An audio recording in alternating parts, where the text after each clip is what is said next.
Aujourd'hui, il y a un passant qui a filmé un hôtel qui héberge tout un tas de migrants payés par les impôts des Français. Et ce monsieur n'est pas très content de voir des Français SDF crever de faim pendant que des migrants sont payés par nos impôts, nourris et logés dans des hôtels Formule 1. Et du coup, on va écouter ça. Hop. Nous sommes dans le département 02 en France et regardez ce qu'on découvre. Sachant que nos pauvres Français retraités fouillent les poubelles. Alors regardez, hein. Là, il y a écrit première classe hôtel. Hein. Première classe. Il y en a qui crèvent de faim dehors. Les migrants ont droit à tout. Si vous n'êtes pas d'accord avec ça, vous êtes un fasciste d'extrême droite. Regardez ce qu'on découvre. Sachant que nos pauvres Français retraités fouillent les poubelles pour se nourrir en fin de mois. Dans le 02, dans l'Aisne, et regardez ce qu'on voit. Les migrants hébergés aux frais d'État dans des Formule 1 pendant que nos immigrés, nos pauvres retraités, vont fouiller les poubelles. Et qui paye? Bah c'est nous. Mais nous, la coqueluche. Voilà les amis. Voilà pourquoi je vais mettre Rassemblement National prochaines élections. Il a un peu de droite, ce monsieur. C'est pas nouveau, ça fait des années que le Formule 1 et le Kyriade leur ont été donnés là où j'habitais avant. En 2015, cela faisait 3 ans que je vivais dans ma voiture dans la banlieue lyonnaise. À 100 mètres à vol d'oiseau, le F1 accueillait les Afghans venus d'Allemagne. Même la police était dégoûtée pour moi. Ça a existé, ça existe et ça existera encore. Là, on va parler de Robert, 79 ans. Au moment où je tourne cette vidéo, on est le mardi matin, il est encore en vie, mais il est entre la vie et la mort. Donc c'est pas impossible que le temps que je poste cette vidéo, il ait fait un petit peu la une, qu'il ait perdu la vie, qu'il est décédé, et qu'il y ait ces news qui traitent de l'information, etc. Et du coup, qu'est-ce qui s'est passé? Lors des journées du patrimoine dimanche à Savigny-le-Temple, il y a Robert qui a reçu 2 coups à la tête d'un visiteur avec lequel le dialogue s'était envenimé à un stand de vente de gâteaux. Ça charge. Donc là, ça doit être sa femme, je suppose. Patricia et Robert ont eu une altercation ce dimanche avec un homme au domaine de la Grange, la Prévôté à Savigny-le-Temple. Depuis, Robert, 79 ans, est entre la vie et la mort. Je reviens de l'hôpital. Mon mari est aux portes de la mort. Les infirmières m'ont dit « Vous avez devant vous un homme qui se bat. Il est sur le fil du rasoir. » Patricia, 75 ans, ne peut cacher son émotion.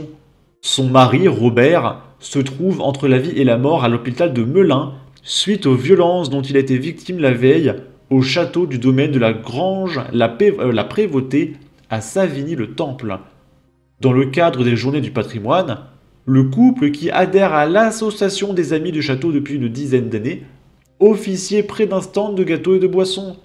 Avant 16 heures, un monsieur s'est servi en gâteau. Je lui ai fait une remarque, ça s'est envenimé. Il a eu des mots inconvenants vis-à-vis de nous, affirme la septuagénaire. Mon mari s'est levé et lui a parlé sèchement en lui disant « S'il vous plaît, si cela ne vous plaît pas, vous partez !» Alors l'autre est arrivé sur lui et lui a envoyé 2 droites dans la tête.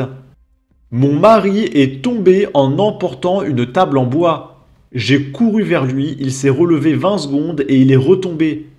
C'est un pilier de la ville et tout le monde est sous le choc. La plus jeune des filles de Robert intervient. D'après des témoins, le gars s'est acharné sur mon père quand il était au sol. Ils ont été 4 pour qu'il arrête.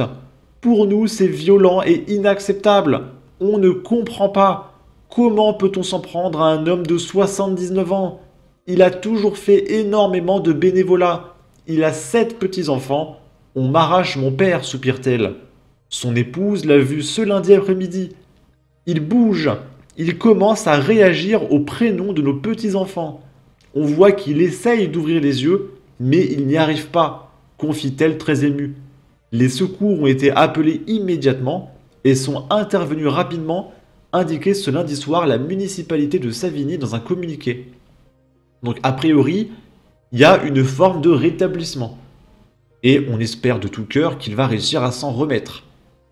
L'auteur présumé des violences, âgé de 39 ans, a été interpellé et placé en garde à vue au commissariat d'agglomération de Melunval de Seine-à-Moissy-Cramayel pour violence volontaire sur personnes vulnérables, précise-t-on au parquet de Melun.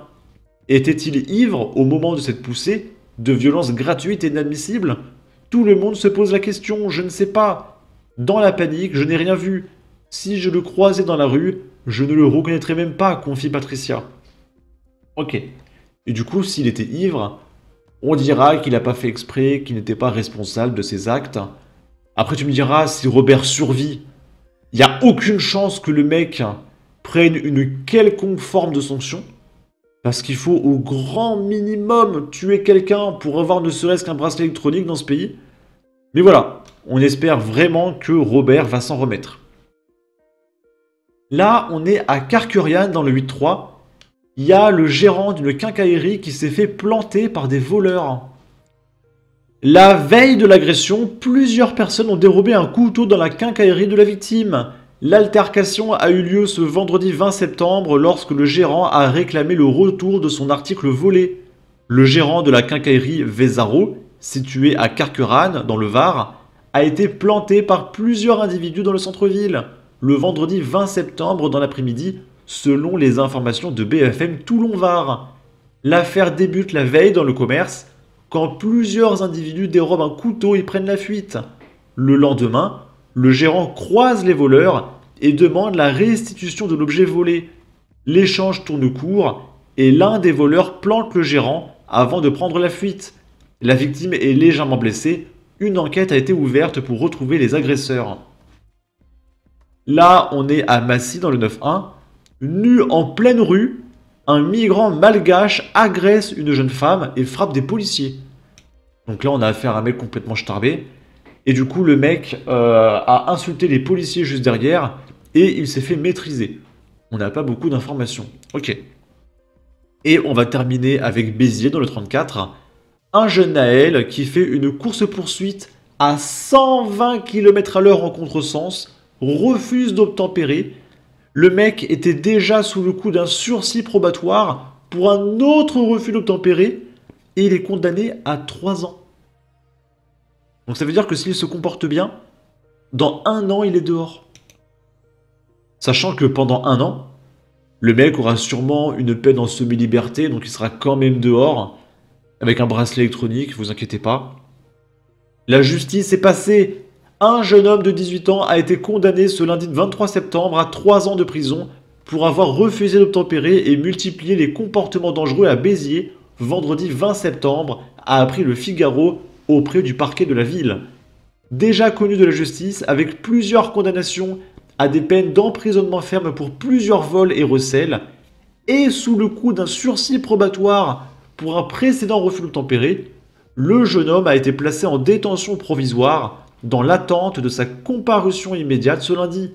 Il a finalement été condamné à 3 ans de prison avec maintien en détention et son véhicule a été confisqué. Donc, a priori, le mec ne sera pas en semi-liberté. Mais dans 1 an, il est dehors, hein, vous inquiétez pas. Les policiers l'ont pris en chasse pendant 18 minutes, jusqu'à ce que le suspect percute un véhicule, sans pour autant en blesser le conducteur, précise le parquet. Immédiatement placé en garde à vue, il reconnaît devant les autorités ne pas être titulaire de permis de conduire et clame avoir fui pour ne pas être de nouveau interpellé, étant sorti de détention quelques mois auparavant. Le véhicule, acheté récemment pour moins de 200 €, n'était également pas assuré. Donc ça veut dire un véhicule à 200 balles, c'est forcément une voiture volée que le mec a refourgué à 200 balles à ce jeune Naël. À son bord se trouvait sa petite amie et un copain handicapé, lequel était resté tétanisé tout au long de la course-poursuite, précise le parquet. Donc, ça veut dire que le mec, il explique qu'il est sorti de prison il n'y a pas longtemps, et que du coup il voulait pas y retourner. Mais le mec a quand même acheté une voiture volée à 200 €, sans permis, et il faisait le mariole sur la route. Donc je comprends pas trop le délire, hein, s'il veut pas aller en prison. Bref, en tout cas, n'hésitez pas à donner votre avis, votre opinion, à partager, liker, commenter, ça aidera au référencement de la vidéo sur YouTube. Abonnez-vous, suivez-moi sur Twitter, prenez soin de vous, salut!